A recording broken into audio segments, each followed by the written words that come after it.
Assalamualaikum, halo warga bumi, kembali lagi bersama Cerita Bang di sini. Di sini Cerita Bang akan menceritakan sebuah kisah yang dimana kisah ini sangat pilu sekali. Dimana antar adik kakak ini saling gelut. Gelutnya tapi gelut goib, gelut berantem lah, berantem goib gitu.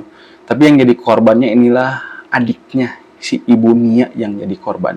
Kenapa Ibu Nia jadi korban? Digadang-gadang, diusut-usut dalam cerita ini. Kakaknya si Ibu Nia ini yang bernama Bella ini melakukan guna-guna atau santet ke Ibu Nia untuk mendapatkan warisan. Di mana warisan ini adalah sebuah rumah ya cuy. Yang rumah ini diperebutkan oleh keluarga Ibu Nia ini. Bagaimana kisahnya? Kita mulai saja ke ceritanya. Nah, jadi cerita ini berawal ketika Ibu Nia sedang sakit. Di mana Ibu Nia ini sakitnya lumayan parah cuy, dan menurut medis sakitnya ini nggak normal. Karena perutnya tiap hari makin membesar. Padahal Ibu Nia ini sudah tidak punya suami, tapi perutnya semakin besar, dan itu bukan hamil, perutnya besar seperti itu. Dan pada saat itu setelah lebaran datang anaknya Hayu, anak Ibu Nia ini mengunjungi atau mudiklah ke ibunya ini. Nah, si Hayu ini, anak Bunia ini, datang atau pulang kampung ini sendirian untuk bersilaturahmi atau untuk lebaran ke Ibu Nia. Suaminya nggak ikut pulang karena memang nggak bisa pulang karena ada tugas di luar kota. Datang anaknya Ibu Nia, si Hayu ini datang cuy. Yang dimana datangnya ini sangat dinanti-nanti oleh Ibu Nia. Anak perempuan satu-satunya yang sudah menikah datang berlebaran bersama Ibu Nia di kampung halaman. Bisa mengobati rindu Ibu Nia ini kepada anaknya yaitu Hayu. Karena Ibu Nia ini mengalami sakit yang memang sakitnya ini cukup membuat Bu Nia ini menderita cuy. Dimana perutnya ini semakin hari semakin membesar dan punggungnya semakin sakit. Ibu Nia ini hanya banyak berdiam diri di rumahnya. Datanglah Hayu. Assalamualaikum Bu. Assalamualaikum Bu, Hayu pulang. Alhamdulillah, Cah Ayu, Cah bagus, Hayu sini duduk. Nah, Hayu ini sangat suka kue nastar dan kastengel. Langsung aja tuh Bu Nia menawarkan kue nastar dan kastengel. Ini nih, kesayangan Ibu. Nih, kamu suka banget kan kue nastar dan kastengel buatan Ibu nih. Ibu buatkan spesial buat kamu. Aduh, Ibu makasih, repot-repot banget. Ibu tahu aja kesukaannya Hayu. Ibu gak pernah lupa sama Hayu. Lalu Bu Nia menjawab, Ibu gak akan pernah lupa ke anak kesayangan Ibu, Hayu dan Bagas. Jadi Bu Nia ini punya dua anak cuy. Hayu, anak pertama, dan Bagas. Setelah itu, Ibu Nia ini duduk di sofa berhadapan dengan Nia. Ibu Nia ini duduk di sofa berhadapan dengan Hayu dan Bagas. Aduh, sorry. Lalu setelah itu Bu Nia ini seperti memberikan wasiat gitu kan. Ibu Nia bilang kepada Hayu, Hayu, kamu kan anak paling besar di keluarga ini. Bagas adik kamu masih kecil. Bila Ibu lebaran tahun depan sudah nggak ada, tolong kamu rawat Bagas, bawa Bagas sama kamu. Di sana Hayu sontak terdiam dan tercengang. Lalu sambil agak bete juga sih ke ibunya. Ibu apaan sih bilang seperti itu? Emang Ibu mau kemana lebaran tahun depan? Ibu masih ada kok. Lalu Hayu ini berhenti memakan kue nastar dan kastengel yang dikasih oleh ibunya. Enggak seperti itu sayang, kata Ibu Nia ke si Hayu. Enggak seperti itu. Cuman sakit Ibu ini semakin hari semakin parah, Ibu semakin enggak kuat. Syukur-syukur kalau suami kamu udah beres dinas di luar kotanya. Kamu tinggal di sini untuk nemenin Ibu, nemenin Bagas. Jadi Hayu juga dilema gitu kan. Gimana nggak dilema sih? Jadi di sisi lain dia harus ikut suaminya, di sisi lain ibunya sedang sakit. Dan Bagas juga kan nggak bisa diandalkan karena si Bagas ini adiknya si Hayu ini masih kecil. Lalu Hayu bilang, ya udah Bu, kita berobat aja ke dokter. Nggak usah. Ibunya bilang, nggak usah Hayu. Karena percuma juga, Ibu udah berobat ke beberapa dokter ya hasilnya gitu-gitu aja, nggak ada kemajuan, nggak ada perkembangan. Nah, dan si Hayu ini teringat di kampungnya itu ada orang pintar, ya seumuran si Hayu lah, anak muda Ini dukunnya dukun milenial gitu kan cuy. Bukan dukun sih, orang pinter lah, orang pinternya milenial, namanya Tara. Si Tara ini temennya si Hayu. Yaudah ibu, nanti kita ke Tara aja ya. Kan Tara bisa ngobatin penyakit gitu. Mudah-mudahan ibu bisa sembuh. Ya gimana kamu aja terserah. Dan jadi si Tara ini tetangga si Hayu juga cuy. Jadi Hayu pergi tuh ke rumah si Tara. Sekalian lebaran bersilaturahmi. Lalu Hayu menceritakan apa yang dialami oleh ibunya si Hayu ini, ibunya ini. Dan Tara pun sebenarnya sudah tahu karena sesekali suka mengunjungi ibunya Hayu, si ibunya ini suka mengunjungi. Mereka mengobrol di sana. Baiknya bagaimana nih Tara, ibu aku udah makin parah sakitnya, dia udah putus asa gitu kan cuy dengan kondisi dia saat ini gitu. Jadi cuy, ibunya ini atau ibu Hayu ini mengalami hal seperti itu tiba-tiba spontanitas gitu kan cuy. Jadi ketika kakeknya si Hayu masih ada gitu kan, keluarga atau bapaknya ibunya ini masih ada, ya keluarga itu baik-baik saja. Tapi setelah bapaknya meninggal, lalu di sana terjadi pergolakan di keluarga itu berebut warisan. Nah, jadi sebenarnya anak-anaknya dari bapaknya Nia ini atau kakeknya si Hayu ini cuy, udah dikasih rumah satu ewang. Tapi ada yang iri dan dengki. Si Nia ini dikasih, atau ibu Nia ini, ibunya si Hayu cuy, dikasih rumah yang gede.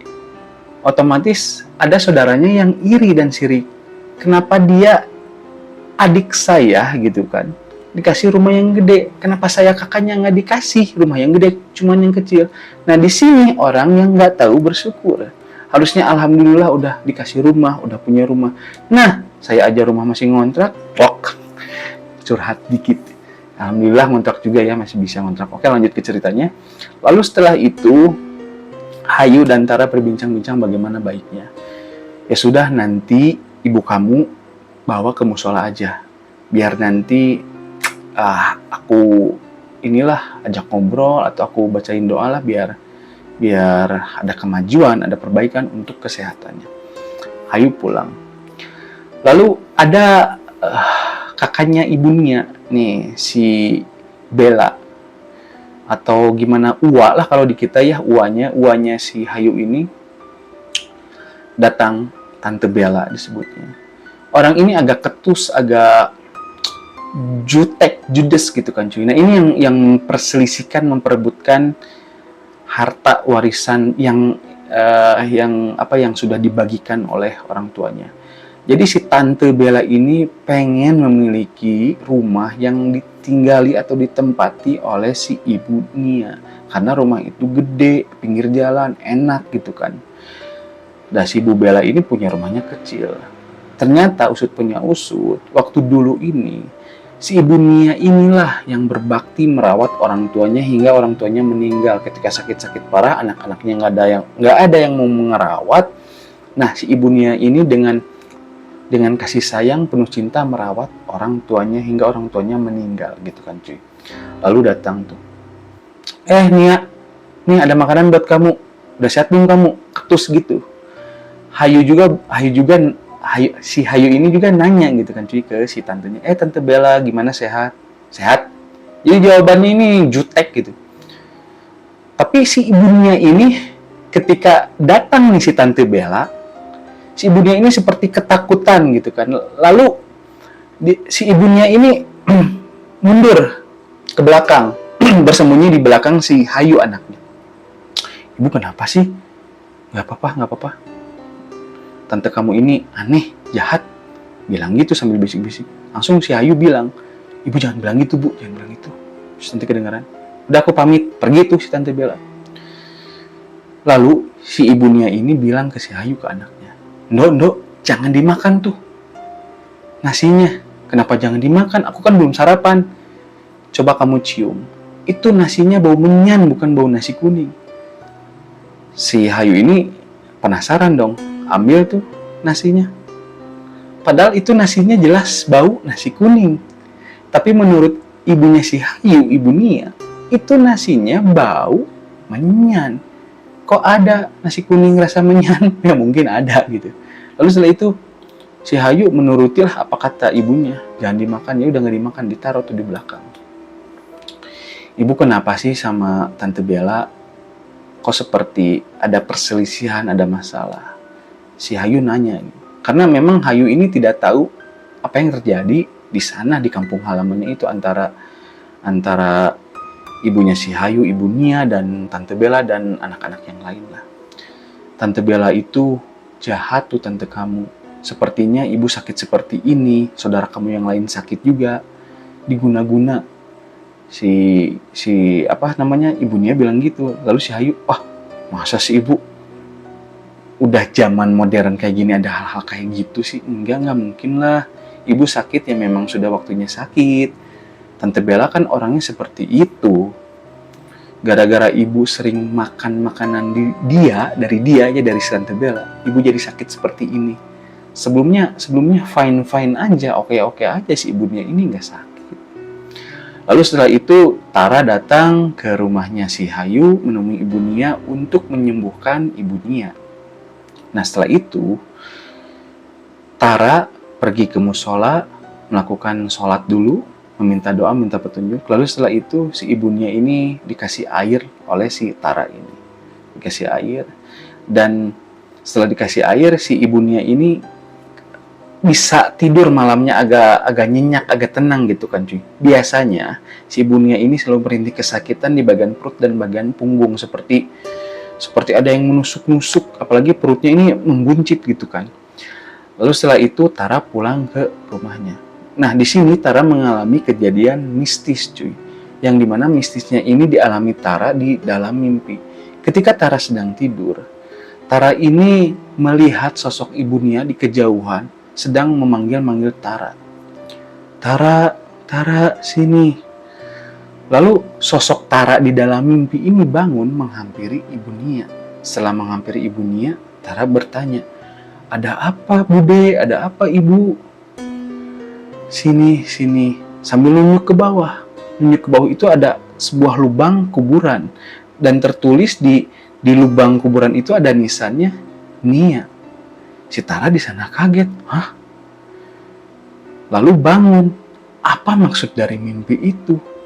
Dalam mimpi itu si ibu Nia memanggil-manggil Tara sambil menunjuk makam kuburan yang sudah digali dan ada nisannya nama si ibu Nia tersebut. Nah di sana Tara ini langsung menceritakannya kepada si Hayu, anaknya ibu Nia. Dia bermimpi seperti itu.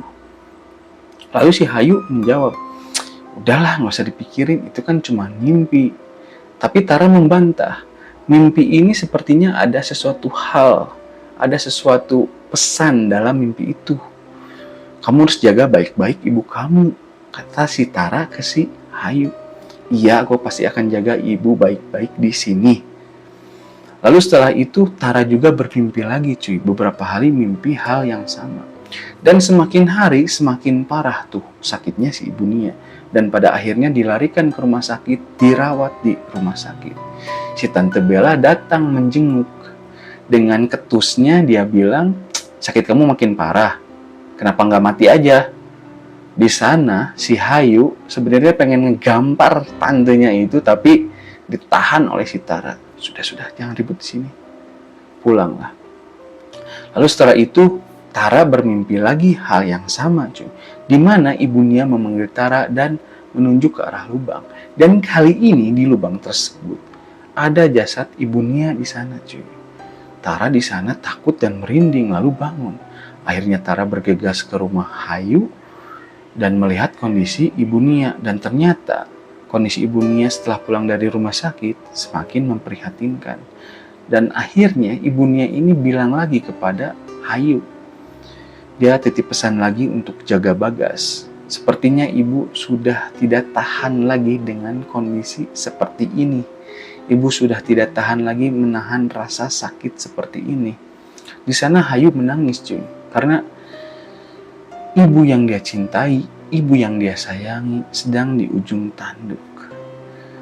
Datang tuh si Tante Bella untuk menjenguk. Jadi si Tante Bella ini ketika keadaan si ibunya kritis atau sedang merasakan sakit, seperti Tante Bella ini tahu gitu loh bahwa sininya lagi sakit parah nih, mau sekarat.